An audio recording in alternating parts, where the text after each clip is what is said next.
Yes. Uh, so let me first share my screen and make a cover for Mhm. today. Uh, So so hi. how many students, how many people attend? But not everyone's a student. How many people attend? Let me see. Yeah, so for today we have seven students. Okay.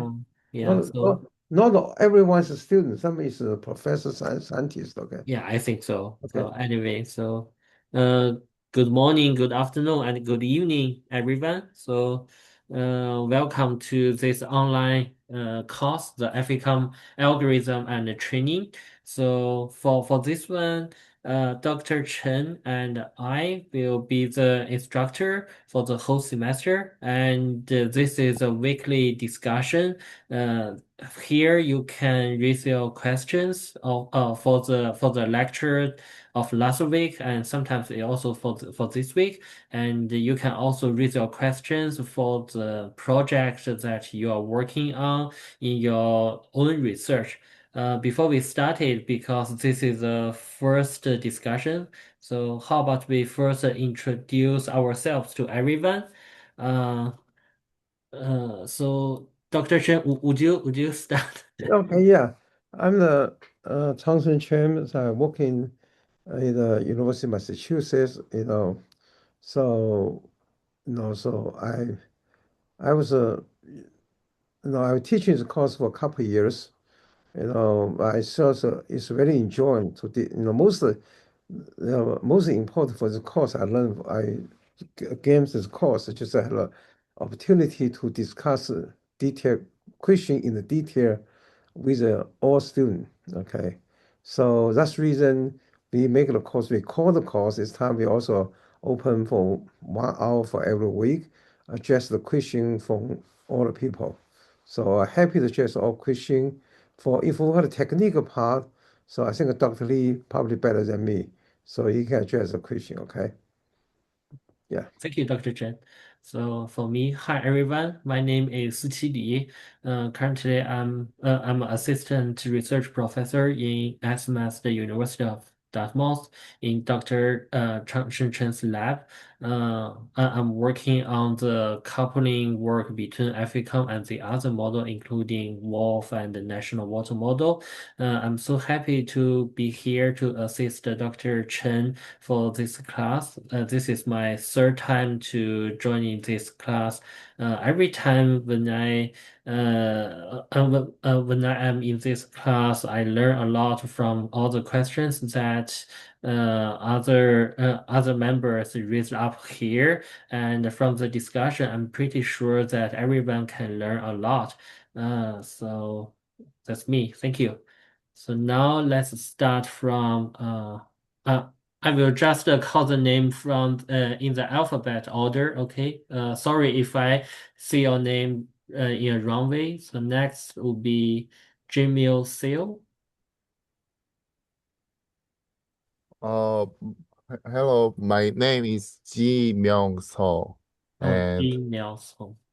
and I'm a PhD course for Professor Wu's Mm. laboratory, and my major research topic is data simulation and artificial intelligence. So, my future research work is merging these two topics for FVCOM. So, uh, thank you for my attention. Yeah, Mm.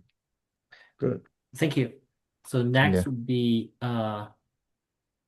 Asan uh Mobini. More So Y- sorry, I cannot Yes, pronounce it. opportunity. yes. Hello, everyone. My name is Ehsan Mobini. I'm a PhD candidate at the Quebec University in Canada, and I'm doing my project on sediment distribution modeling in the estuaries in eastern Canada in 6 estuaries, and we are targeted to use FVCOM Mm-hmm. to use simulating and modeling a sediment distribution, and after that doing some future scenarios, climate change, Mm-hmm. and yeah, it's me, and I'm doing my PhD in water science. Nice to meet you, guys. Nice to meet you. So next will be Jin Kim. All right, so hi everyone. My name is Junhyung Kim, a PhD student in Dr. Chan's lab at SMAST. And my research focus on understanding the impact of the wind farm area in the coastal region using the FVCOM. Yeah, thank you. Thank you. Next, Ki-Hwan Kim. Oh yeah, hello everyone. I'm Giwan Kim. I'm a second year PhD student at SMAS under Dr. Chan's advice. And I'm trying to understand the ocean dynamics in the Arctic Ocean. And as a first step, nowadays I'm trying to develop a new data simulation technique for the FVCOM. Thank you. Thank you. Next, Mingwoo Park. Hello, my name is Minu Park, and I'm a PhD student in a university, South Korea. My research topic is the East China Sea border and the Yellow Sea bottom cold water. Thank you. Thank you. Next, Sun Yang Park. Oh, nice to meet you. Hello, my name is Sang Park, and I'm undergrad TV researcher, and I'm looking for my researching topic. So thank you for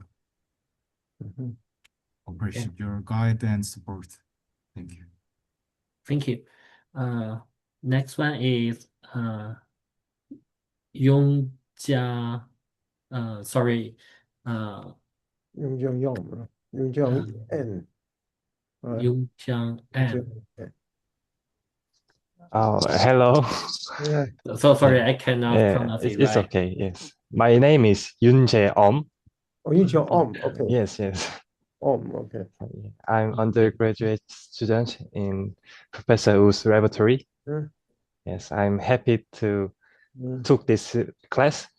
So I'm still experienced in FVCOM, and my current research is practicing for research in the Arctic Ocean by using FVCOM. Yes, so I'm glad to learn a lot from this class. Thank you. Yeah, thank you so much.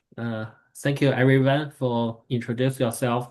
So for this class, totally we have 16 students, and all of which are from all over the world. So today we have 2 students from the US, 1 from Canada, and 4 from South Korea.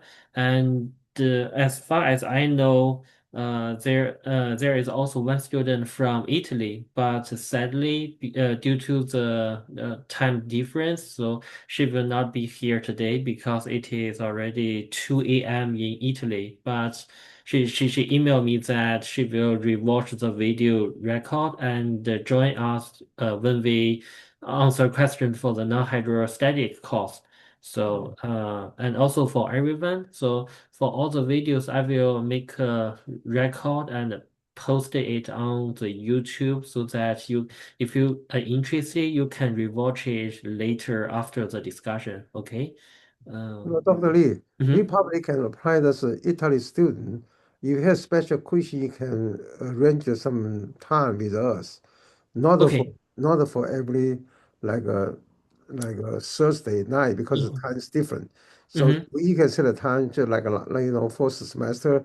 We have some student conference, remember? So we had a special time for him. He can get all his question prepared. So send us before, then we can review the question, and we can set a time so we can answer the question, address the question. Was on a special meeting with him. Okay. Yeah, that's a good idea. Thank you, Dr. Chen. Yeah. So Now let's start the discussion. So for where is my screen? So this is the second week for this course. So during the first week, I'm sure you have studied the lecture 1, Introduction to FVCOM, and the lecture 2, FVCOM installation, compilation, and execution. And for this week, it is related to the FVCOM formula and the finite volume decrease method, part 1 and part 2. So I- is anyone have any question related to the first 3 lecture? I have some questions for compile about FVComs. Yes. Do So you want to share the screen? yeah, I will share the screen. So Yes, please. wait a moment.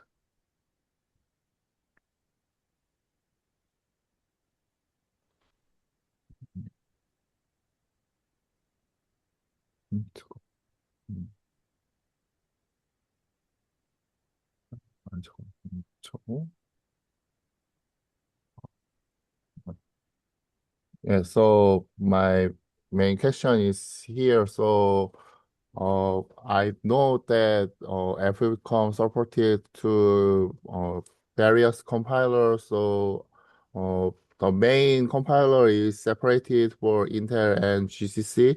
And Intel has also two types compiler.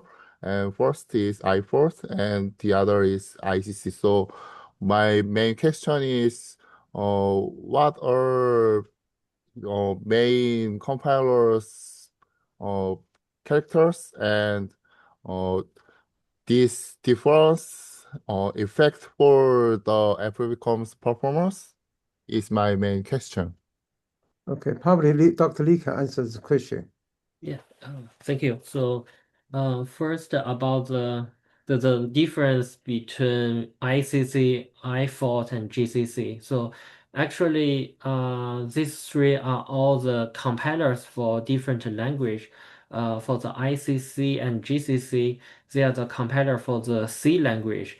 And for the iFort, it is a Fortran compiler. So first, there are 2 different language, just as what is written here. So for our FACOM coding, we wrote the whole package mainly in Fortran code.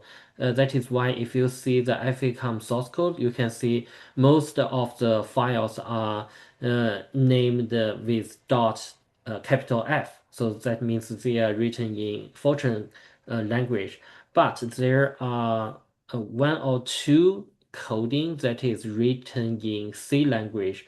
For example, the precision.c. So the .c means that it is written not in Fortran but in C language. So originally, FACOM are all written in Fortran, but after that, when we try to do the compilation and also deal with the NetCDF output, so some part of the coding is accomplished in the C language. So that is why when you try to compile FECOM, you need both C compiler and Fortran compiler.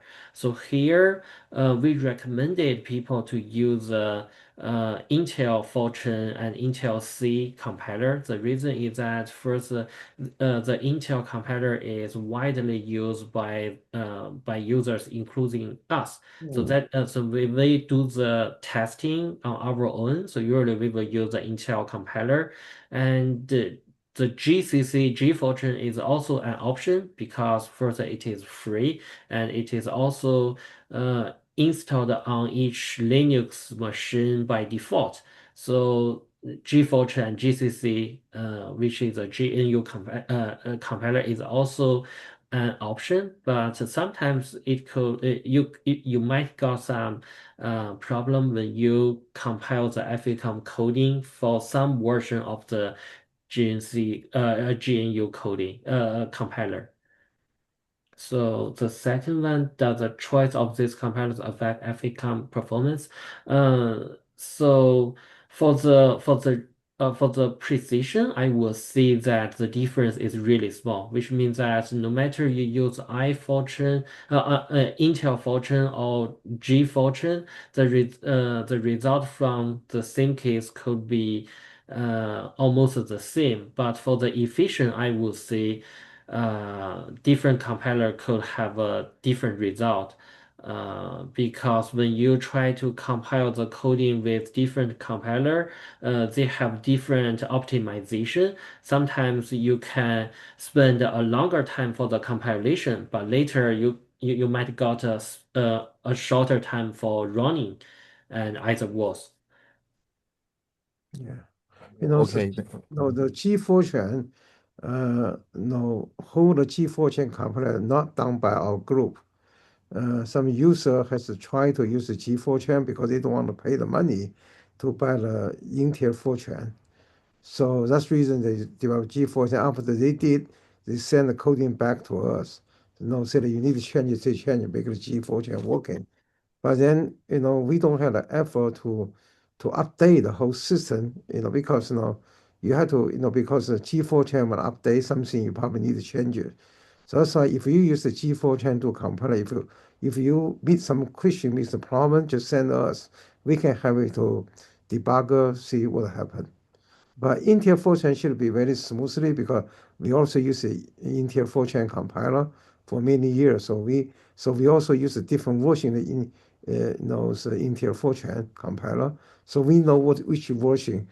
Sometimes version change, but for example, the version change for 15, right? After 15, I couldn't remember the 14 to 14. We 15. have to change our make file and also some kind of configuration file. Okay, but we know that clearly. But G4 we probably not very familiar. We not use that a lot. But if you're question, we're happy to debug for you. Okay. Yeah, so as Dr. mentioned, I think this is a good question because at the beginning of this semester, it is really important for everyone to compile FVCOM successfully on your own platform. No matter it is a laptop, desktop, or a cluster, it is really important to compile and run correctly on your own machine because later this semester we have several assignments for some testings about each lecture. For example, the sediment, the wave module, and also some idealized case. So it would be better if you can run the FECOM on your own and try on your own with your result. Mhm. Okay. Good. Yeah, thank you. Yeah. Any other question?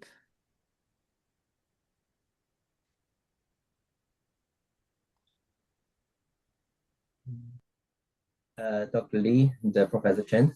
Mhm. Yeah, this is Yin. I just want to say hello to everyone. Sorry, I was a little bit late.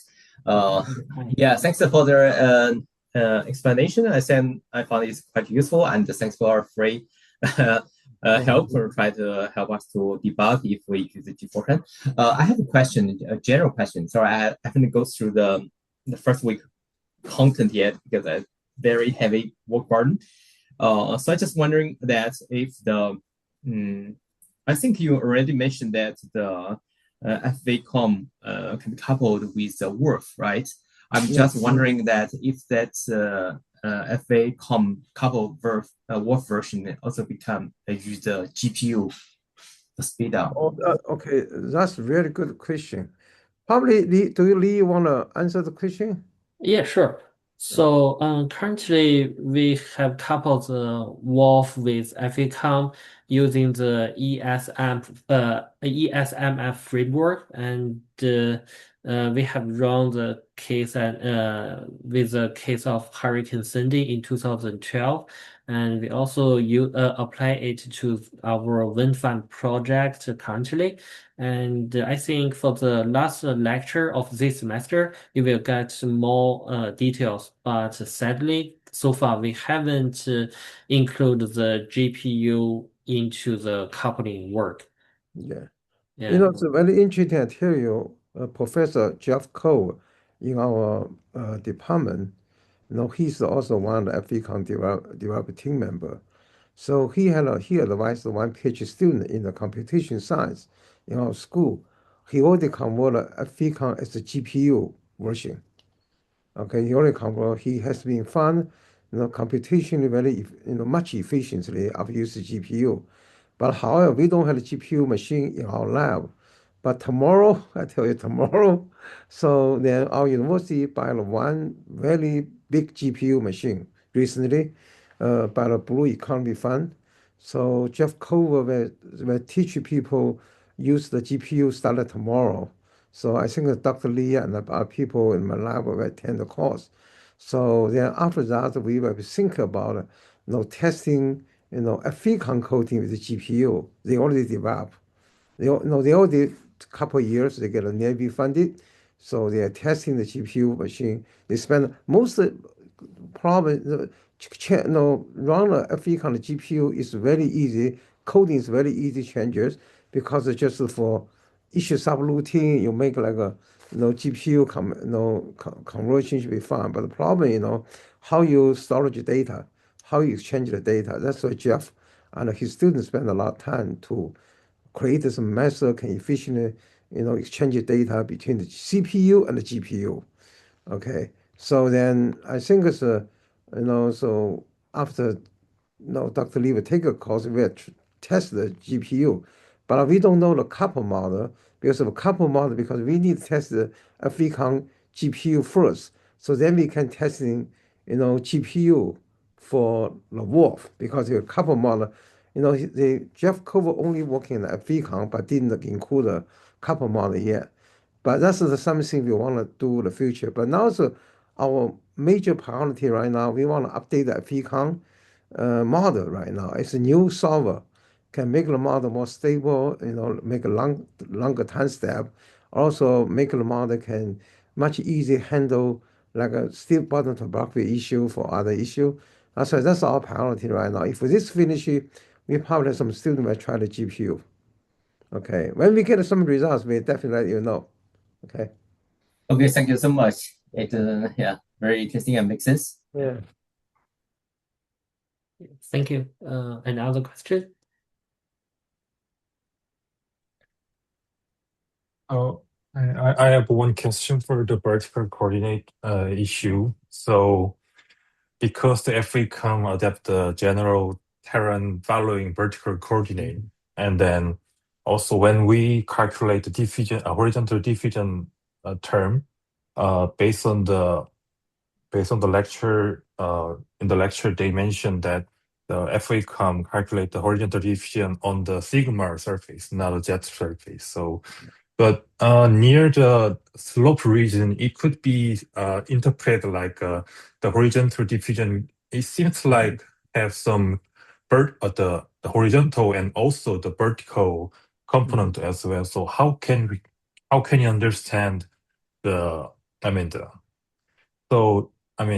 do this kind of way can introduce some mixing component near the slope region? Oh, that's a really good question. I probably can address the question for you for that. So yeah, that's true. We calculation, horizontal diffusion coefficient was in sigma coordinate, right?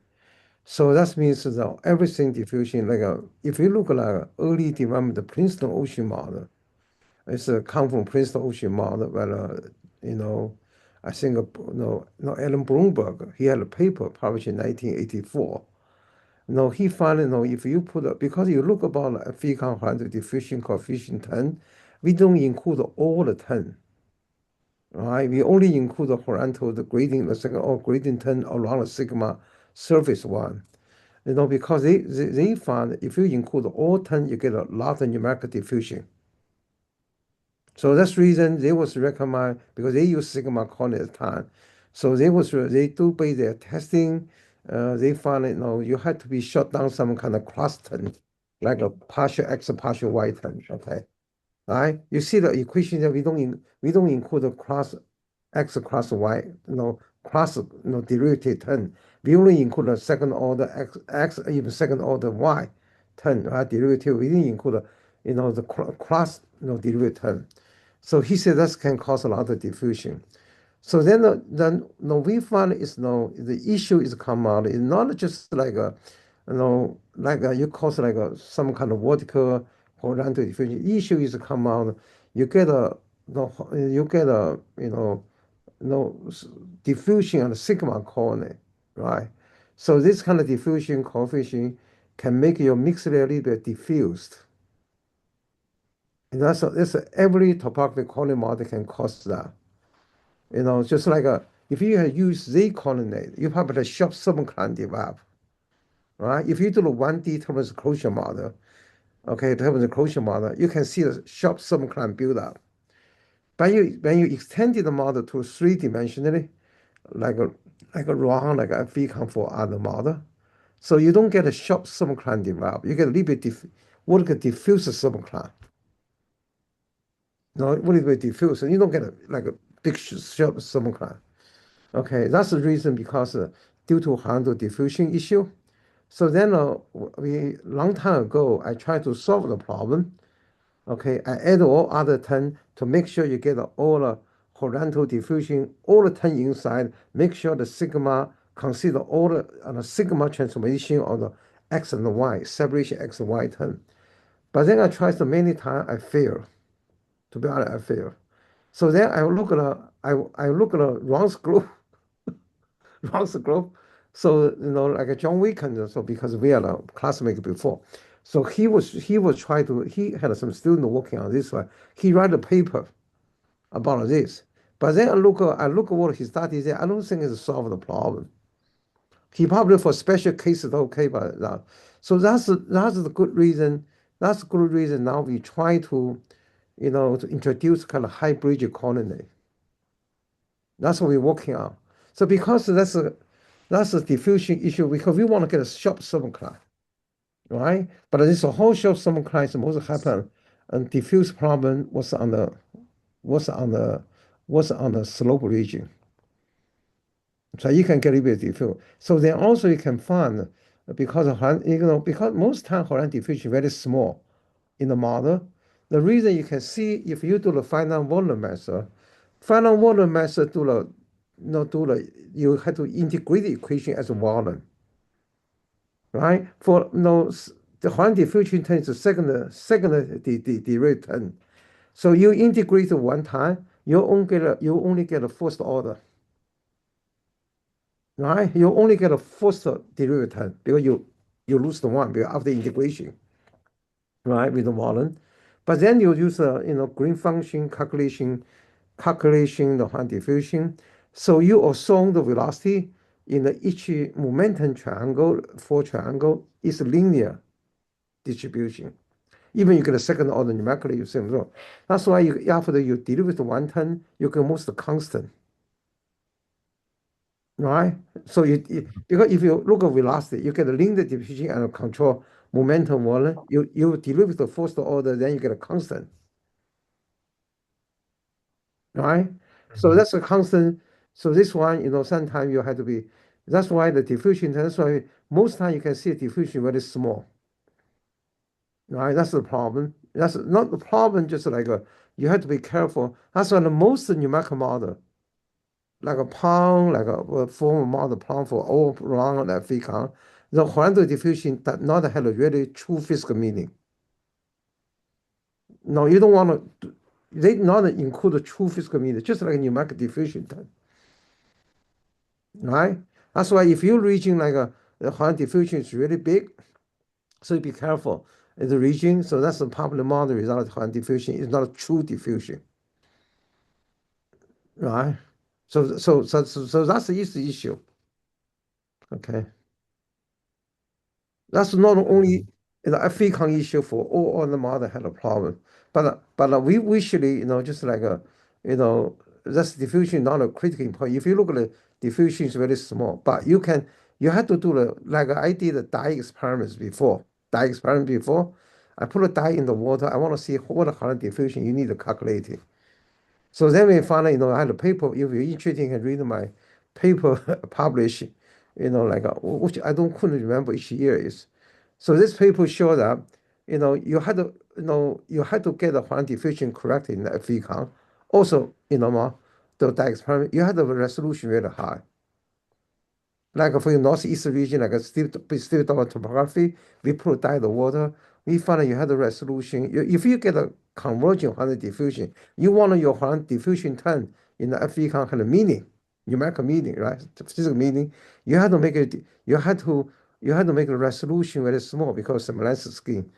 So we found out if you run like an opposition dye on the front region, you had to have a resolution of at least to 500 meters. So that's why if you every model, if you not reach the convergent solution for diffusion, you just like a numerical diffusion term. You don't have a physical meaning. Right? So you look at the picture, I draw this picture. So then you can see if you do the 1 kilometer, 2 kilometer, so you can see your diffusion term is really big. Right? But how then you look dye experiments, diffusion dye experiment, use variance method calculating diffusion. So you can see if your resolution become high and high, this solution converging to your data observation. Okay, so that's why if you want to get a particular for sigma current model, if you really want to get a true physical meaning diffusion, you have to have a really high resolution. Otherwise, this is just look at numerical diffusion term. If you're interested later, I can show you the paper for you. Okay. So we can tell you the paper. I can show you the dynamics. What does happen? Okay. Yeah. Do Thanks so I much. answer your question? Oh yeah. Thanks so much. Thank you, Dr. Chen. Another question? For example, any question with the compiling or related to the formula in lecture 3?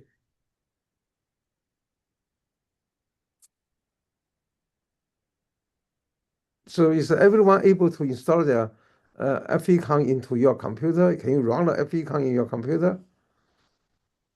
Because we get a lot of homework later, like a homework. We need to use we need to run the model there. Okay. I think it's in-house university student should no problem because I think your IT people already installed everything for you guys. You don't need to install by yourself, right? Okay. Any other question? I'm from Canada. So may I ask, is there any issue with you about installation? Yes, as I'm using the FVCOM in my project, I already compiled it, on the Computer Canada cluster, and I'm using with the sediment module and alongside with the hydrodynamic parts, and so far it's working smoothly. I hope it continues fine. Yeah, that's great. Good to know. Also we get if you don't get a question, so you can ask any question you want, not related to the lecture. Okay, for example, you don't need a limited question just for the lecture you just take. You can ask any question because it's such a discussion, informal discussion. We're happy to address all question you have. Okay, for example, like a Yin, he asked a question for GPU. That's a good question, right? This is we need to talk in the class, but it's a good discussion. Okay. Yeah, any question related to the FVCOM numerical model, physical oceanography? Yeah. So we, Dr. Lee and I is working on the other people. So we try to change FECOM. So we try to change it, we will try to introduce like some kind of, operated, integrated, factor integration. Well, I couldn't remember the exact name. So that's the method to solve FECOM, introduce Lagrangian, like a conservation Lagrangian method for changing the direction. So we has been coding really bit slow, but we at least make some progress. So in this way, we can make a time span much longer.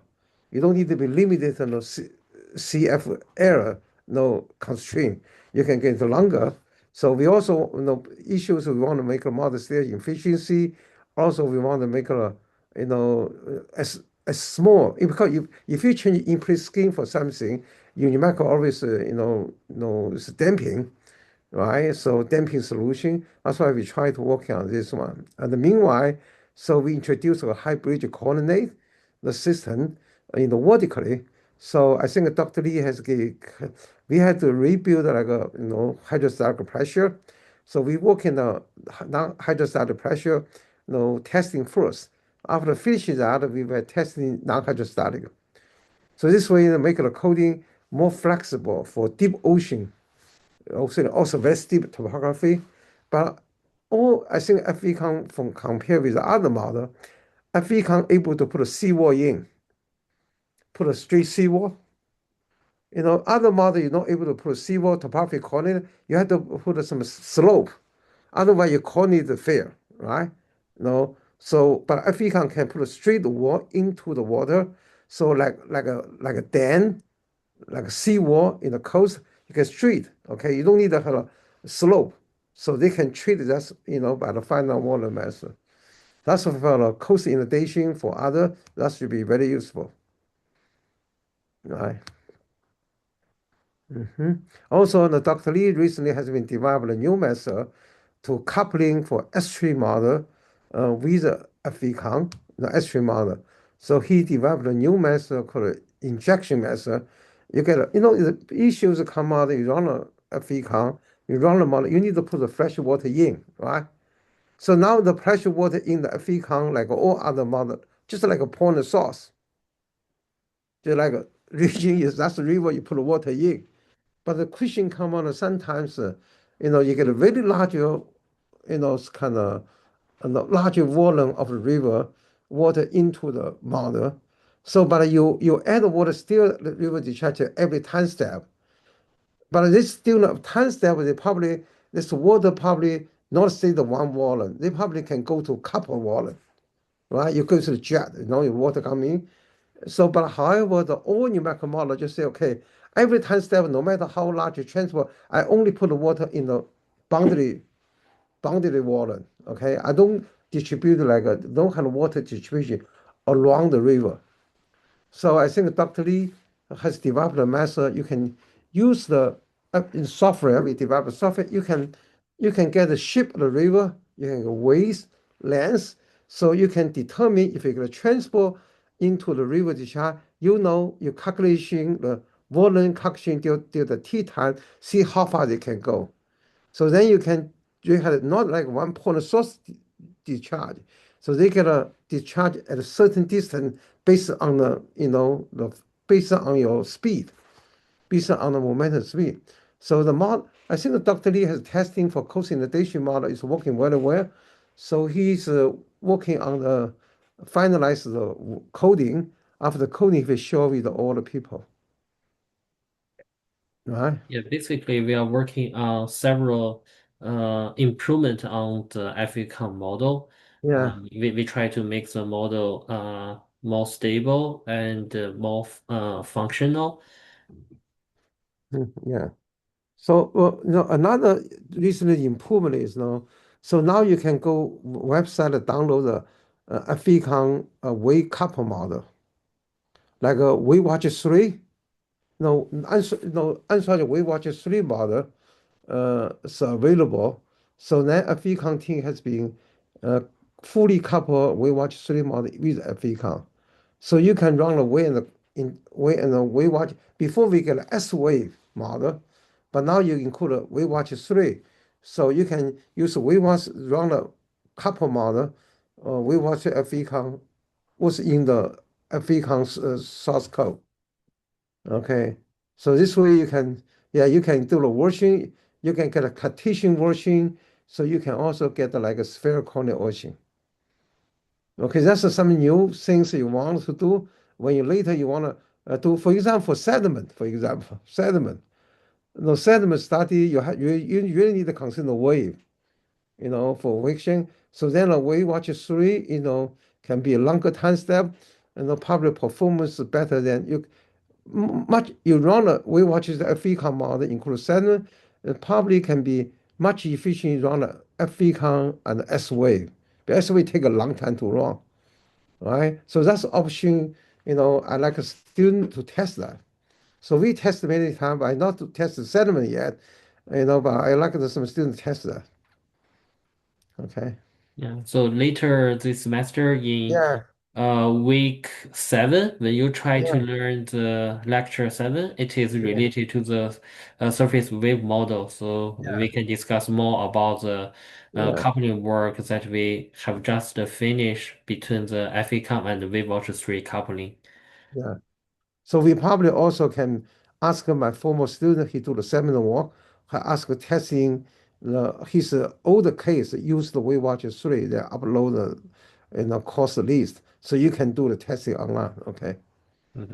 Yeah, that's what we a lot of new function not include the lecture, but we're happy to show you the attendance in the class. So we can happy to give you example, show our case study, with you, so you can learn very quickly. All right. Okay. Any other question? Hi, Professor. Yes, I still have a Yeah. question. My interest is very small lakes inland.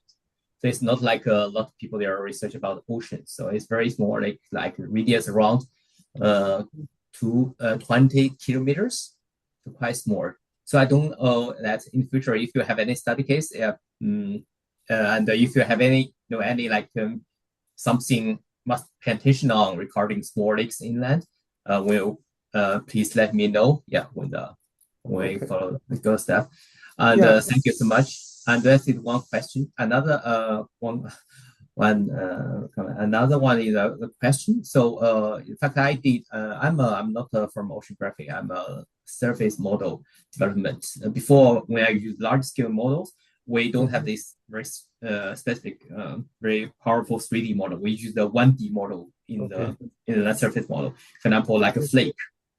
I don't know that at regional scales, how much difference the 3D model can be give a difference comparison to like 1D model, because I'm only interested in the thermal processes. Well, that's a good question. I told you that I tell you that for second question, 3D model really complex, very different from the 1D model. Okay. No, so 1D model should be simpler, but 3D model you have to consider boundary condition, particularly for nesting boundary condition. You have to consider. I can share the story with you. So we transfer FECOM from the NOAA. So we give everything to them, but then they have on a nesting boundary for global model.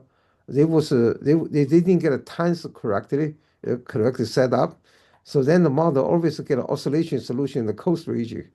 So we have to have them to debug the coding, working together for 3D model. So we found out everything same, what happened. So finally we found, the time setup, for 3D nesting is different. So they fix the problem, but we take about a month to figure out what's really going on.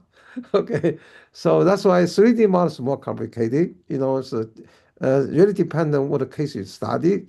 So you need to consider more, you know, more things much than as 1D model. 1D model, for example, I don't know what it means 1D model you mean. If like a vertical 1D, you only need to consider surface forcing, the bottom boundary condition. But 3D model, you have to consider, for example, the estuary region, you have to consider river discharge input. You also need to consider for nesting boundary for open ocean.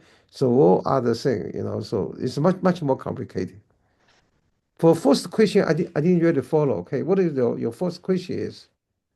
Thanks, Professor. Yeah, my first one is not a question. So I want to know that, for example, if you introduce any case studies or any knowledge of the model, if you is anything in your mind that some processes will be take care of at a small lake case, just please let me know. Yeah, if Oh I yes, must. yeah. So if you provide which case you read, we get a lot of case. Okay, we didn't include in the class, but we do have a lot for the benchmark testing for all other cases in the X-ray coast region.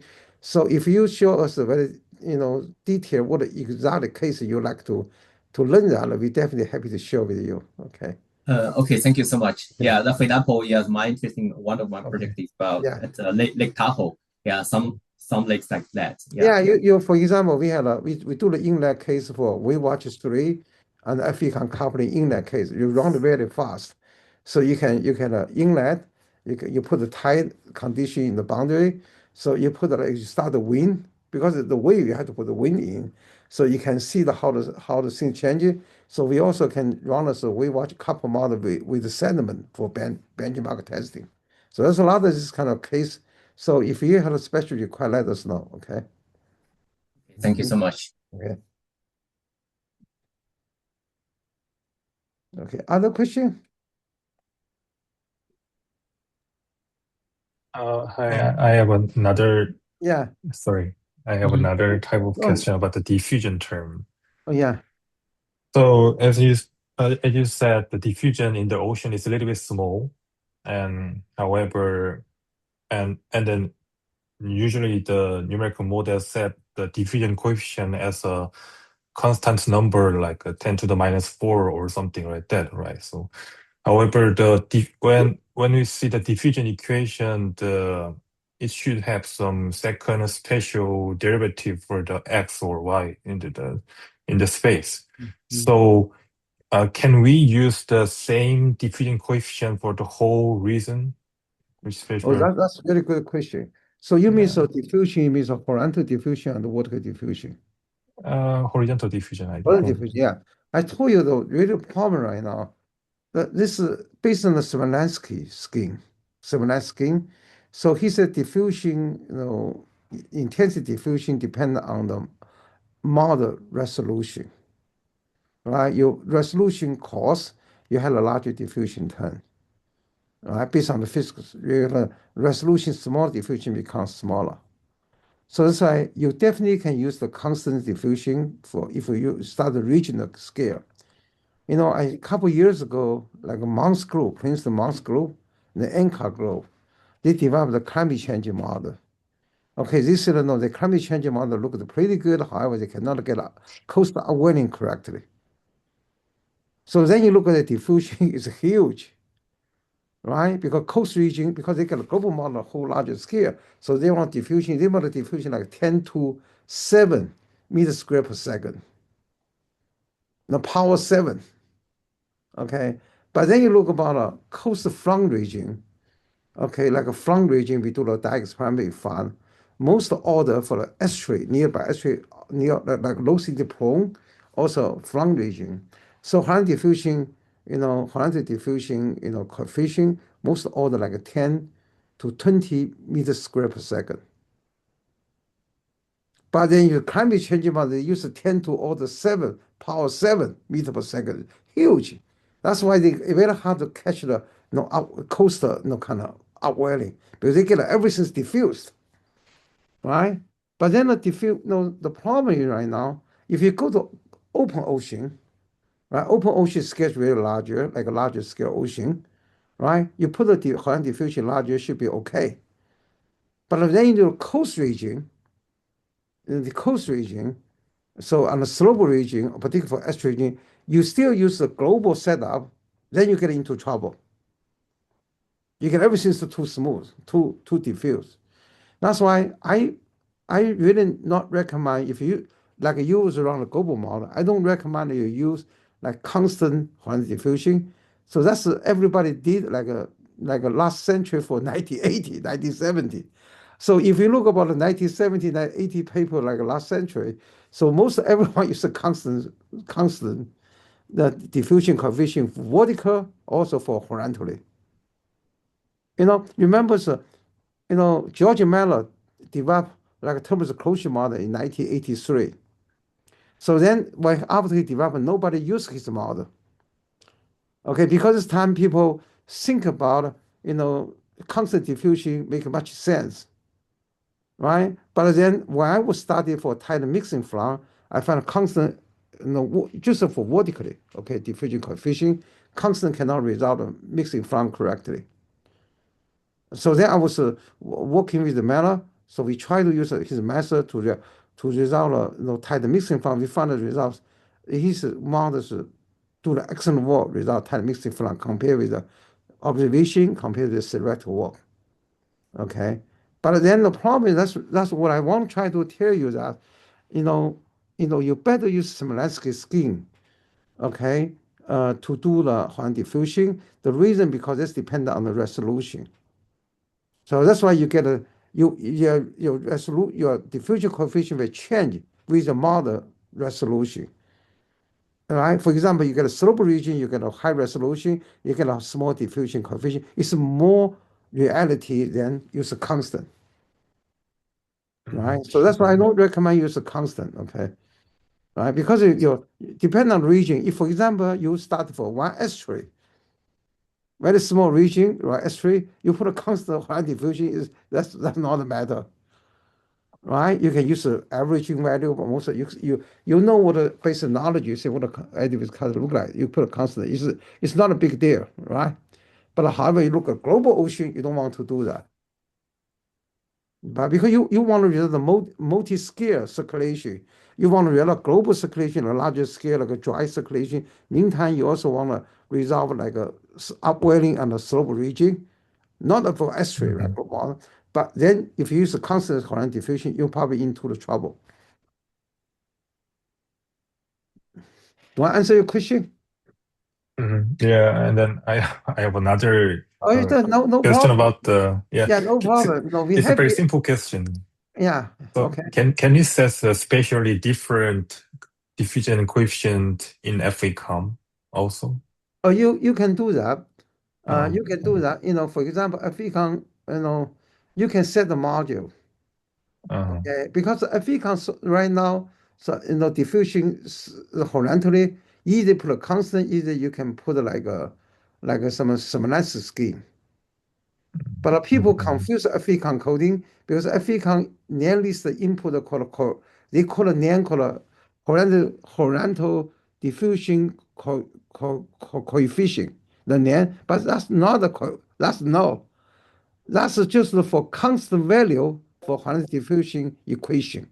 It's not like a Hahn diffusion, but they put a NAND is confusing, okay? Because Smolenski, Hahn diffusion proportion to your resolution, also proportion to square root of your second derivative of velocity, also temperature. But if you had a area, right, you also determine the grade. If the region is uniform velocity, then the diffusion equal to 0. Right? Also, if the velocity linear changes in the region, your diffusion also equal to 0. Right? Unless the velocity had a big, second derivative change in velocity, also temperature. So then you have you have the diffusion. Then you have to times the area of a control volume.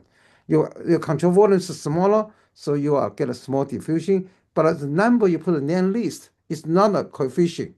That's the constant value for this equation.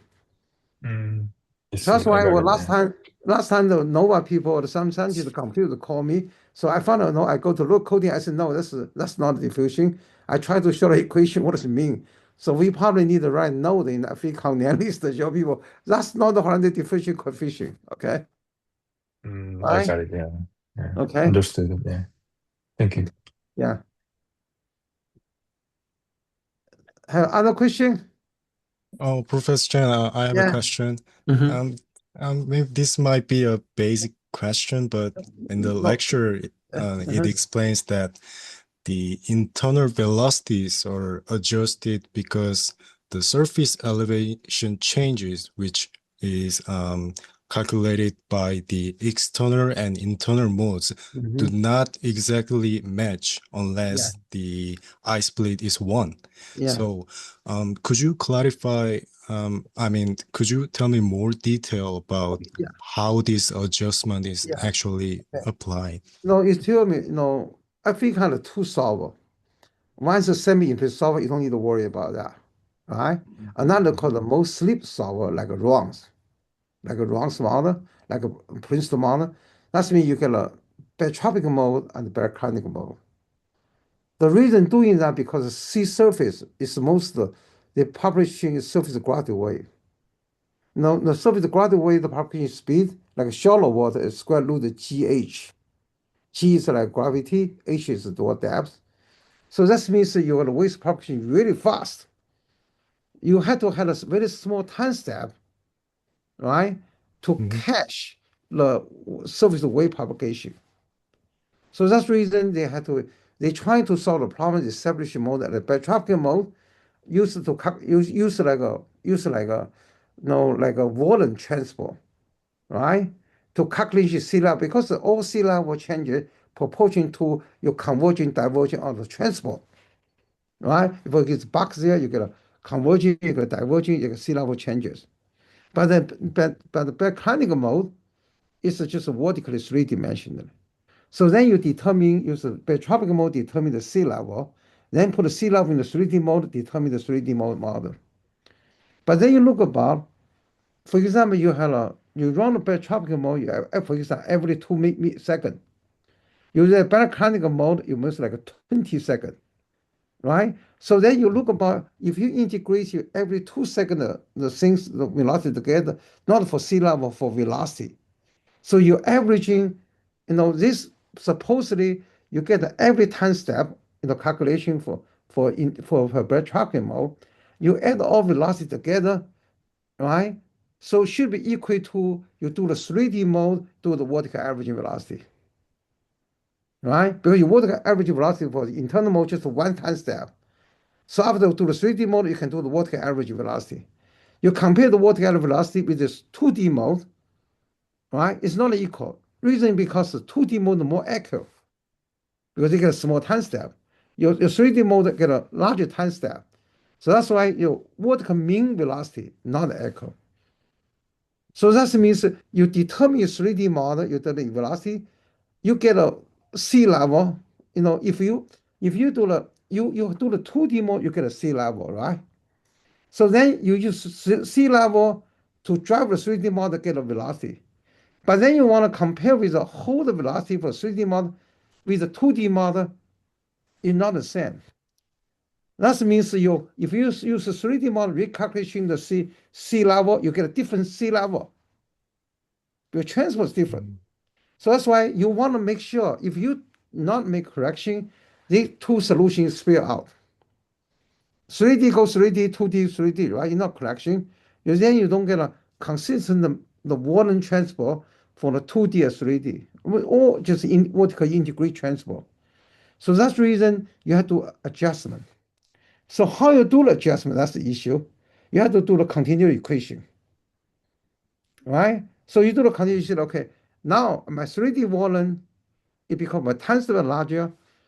I assume the transport calculation 3D model not as good as 2D model. But 2D model, 2D model should be small time step, more accurate, right? So this way, so you want to adjust it, the 2D and 3D model by every internal mode. So what do you compare with the 3D mode water transport with 2D determine 2D mode integrate the 2D mode time during the internal time to compare. If not same, you do the adjustment based on the continuity equation. Right? After adjustment, you get a 3D model, you get a change in velocity, but you don't want to change the sea level. Your assume sea level is corrected because 2D mode, right? So then you just change 3D model velocity, you put the arrow for each layer uniformly. So this way you get a 3D model transport is equal to 2D model transport. That's why you want always converging. Okay. I Now, see. time's too short. I'm not able to go to all detail, Mhm. but even in trading center, I can do the blackboard, show the mathematics how to do that. Okay. Oh, But thank you you so understand much. what I mean for that, right? Yeah. Oh, Okay, thank you good. so much, Professor Chen. Yeah. Okay, time was Dr. Lee. Yeah, 1 hour is up. So, if you have any other questions, so you may send us email or you may post your question in the discussion box. So in our Canvas system, there is a discussion box. So you are welcome to, everyone is welcome to put your questions about the installation, or if you have any error when you run FVCOM, so please feel free to make a screen print and copy paste it on the discussion board so that everyone can see that, and we will also answer the question as soon as possible. So thank you so much for everyone to join this discussion, and see you next week. Bye Okay, thank bye. you. Bye bye. Thank you. Bye bye. Thank you. Bye.